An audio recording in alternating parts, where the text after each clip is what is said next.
Music by कुंदन दास।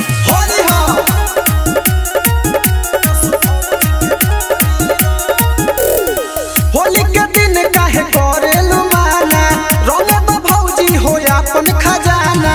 होली के दिन काहे करेलु माना, रंगे तो भौजी हो अपन खजाना। ले लो सगो बर पाकी रे, ले लो सगो बर पाकी रे, सिनावा से कहनी सहती रे। नाली में धके डाल डाले आज कद सहुर दंग दंग। 10 भौजी के ढोढ़ी रंग रंग, 10 भौजी के ढोढ़ी रंग, 10 भौजी के ढोढ़ी रंग रंग, यारे भौजी के ढोढ़ी रंग।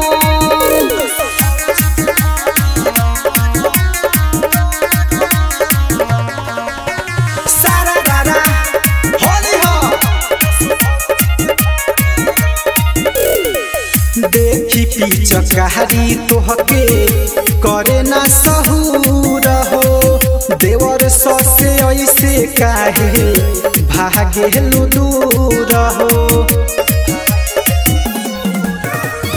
देखी पिचकारी तोहके करे ना सहूर हो, देवर ससे ऐसे काहे भागतारु दूर हो। ले लो तू हही बय गहन हो, काम कहरी दहना दहन हो।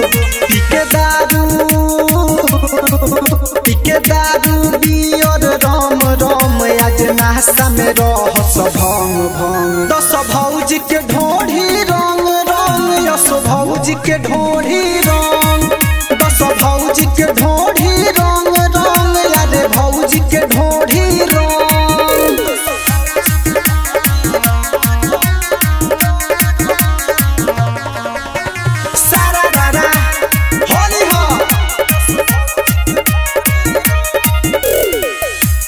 मनी से तना काहे खातारू भाव हो, मुंड ना बिगड़ आजू जागल बताव हो।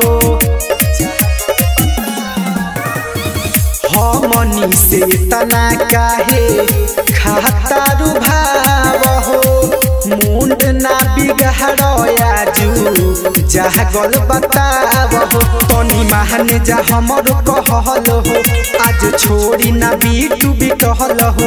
कहे सूरज अर्जुन संग संग, पिचकारी में लागत जंग जंग। 10 भौजी के ढोढ़ी रंग रंग, 10 भौजी के ढोढ़ी रंग, 10 भौजी के ढोढ़ी रंग रंग, यारे भौजी के ढोढ़ी रंग। Chaudhary films recording studio Turkaulia.